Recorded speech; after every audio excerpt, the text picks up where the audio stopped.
Minamanage lang kanina. Gusto ko naman maglaro eh. Kaso parang sila coach na yung may-decide na hindi. So, yeah, we'll see sa Game 7 kung ipapasok ko ni coach.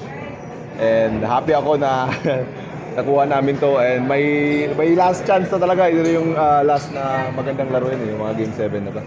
And sana nandun lahat manood. Yun. Yung kamusta po yung cup daw yung Oo. Ayaw sabihin sa inyo eh.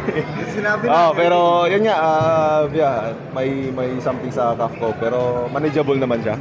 And sinabi ko kay coach, nila coach na gusto kong maglaro. And yun nga, sila na nag-decide eh, na hindi ako ipasok eh. So okay lang naman sa akin. So para makakontribute lang sa gusto ko lang maging positive sa bench, tulungan yung mga kasama ko in any aspect of the game na kaya kong itulong sa kanila. Gano'n ka proud naman sa mga teammates? Sobrang proud na napaka-proud. Wala akong masabi sa effort ng mga teammate ko. And sana sa Game 7 ganun pa rin. Pinap pa yung 3 days, tingin mo pwede? Hindi natin masabi. Hindi na. Pag idasal na lang idasal. Yun na pinaka-importante dyan. And sana pagdating ng game, maging okay lahat. Pero kanina, Calvin, kung pinasok ka ni coach. Oo, papasok na. Wala akong magawa. Papasok ako eh. Pero yan, ready lang naman ako.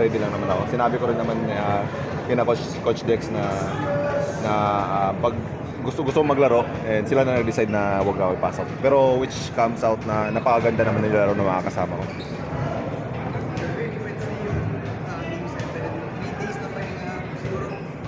2 days. Oh. Ay ako 3 days na pala ako, no? Tama. Yun nga. Maging ready lang. Kung ipapasok man ako ni coach, ready ako.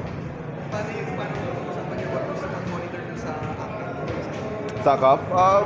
Wala na yung mga, nandyan na yan eh. So, i-manage na lang yan.